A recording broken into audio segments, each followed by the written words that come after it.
that I think is the problem. You see that we live in a world in which religion is not seen as a spiritual science. It's not seen as an objective thing that you have to, just see what works. Like, as they say, the truth is what works. But it's so tightly connected to, tribal passions and your family and your community and your country and this and that. And so people don't, it's very hard for many people to be objective about it. It's not like, let's say you want to buy some product, like a car. Okay, I'll drive the cars. This one gets better gas mileage. This one is, whatever. People, it's a question of how can we get people to be objective about religion? And just see what works, where's the best knowledge. One thing which I think really poisoned everything, and I don't want to, I won't blame one person or another historically. I'm talking about people thousands of years ago, but I think the idea that if you choose a wrong religion, you'll go to hell forever, really made people a little nervous. Because what if you're choosing what restaurant to go to, and you find out actually there's only one restaurant in this city that serves good food. If you go to any other restaurant, you'll be poisoned and die immediately. If you believe that, then choosing a restaurant would become very serious. It would be like, oh my God. And what if there was no way to test the poison? You had to believe it. You just had. So, this type of extreme coercion. I mean, in order to try to spread your religion or your church, you demonize every other religion. You say that if you don't join our church, then the most horrible possible things, because actually God is the ultimate sociopath. I mean, what if you read in the newspaper? Do people read newspapers anymore? What if you read online? Sorry, I dated myself. What if you read that a man had, let's say, 10 children, and they didn't do exactly what he wanted, so he set them on fire, and he did something so that they wouldn't die immediately. He wanted them to, that would be too easy if they just died within 15 minutes. So he made sure they could suffer more. I mean, everyone in Denmark would think this is the biggest monster. And yet that's God, according to some theories.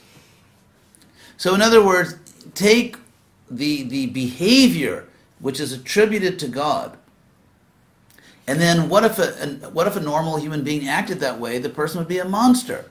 And actually, if God acted that way, God would be a monster.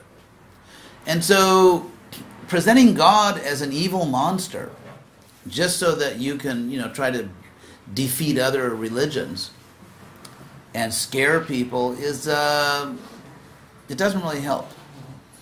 It doesn't help. And so, it's a combination of these fanatical. This fanatical coercion, not allowing people to just think objectively. It's also a question of tying up religion to things like family loyalty and even nationalism or being true to your ethnic community.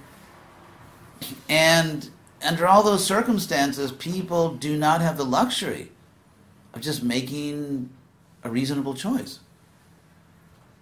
I would say most people in the world, psychologically, are not in a position to make a reasonable choice. So, and therefore, in the world of science and technology keeps advancing precisely because, more or less, they're objective. Whereas in the religious field, there's not much progress. And since the moral condition of the world depends on religion, not technology, because Hitler loved technology, so it's not that technology makes you a good person. And so that dimension of life, that part of life which is supposed to make us good people is almost totally irrational. It's almost totally subjective, irrational, unscientific. And that's actually the reason why the world is such a mess. Because there's not an objective approach to higher values. Humanism doesn't work, by the way. You know, the agnostic or atheistic so-called intellectuals, they say, we don't need religion, let's just bring in social contract theory. You know, we're all rational human beings. We're all rational human beings, and you can understand that if you steal, that may encourage other people to steal, so therefore we should all sign the social contract and all agree to be good persons just as rational human beings. It doesn't work. Because there's always lots of people that think, well, I think I can steal and get away with it. Because you see, powerful people, people that somehow have power, either physical power, financial power, political, social power, whatever kind of power they have, they're willing to take that risk. They think, okay, I'm going to grab power, I'm going to exploit other people, and I'm a gambling man. I'm willing, and if you tell me that if I do that, someone may do it to me, I will take the risk.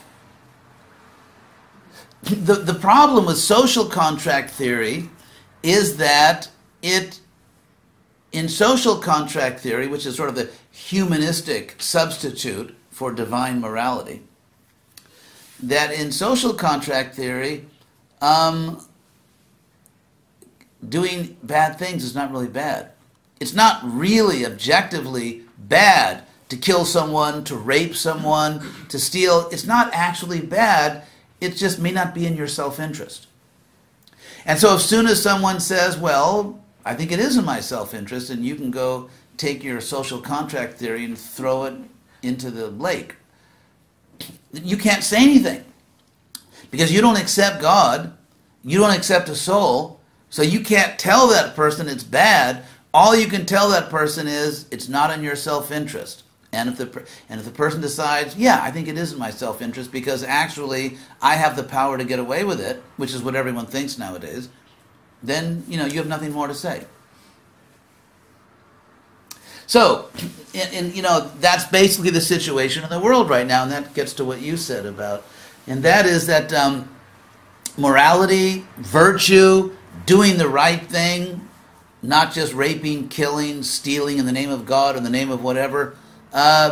People are restrained, people are civilized by morality, and historically moral systems come from religion and spirituality. That's just where they come from historically. Someone may not like that, but it's just too bad because that's what history tells us. And when you have a situation where in religion and spirituality it's extremely irrational, unscientific, then you get the world we have. So the solution is we actually need rational, objective, reasonable spirituality. And that's what Krishna consciousness is trying to provide. That's the whole point of this movement. And that's why I see it as perhaps our first duty, because first impressions are lasting, as they say. And so I think our first impression, how should I put it? The first impression that the public has of us should be that we are normal, rational people. We're not weird, we're not exotic, we're not like way out there. We are normal, rational human beings, and therefore it's okay to talk to us.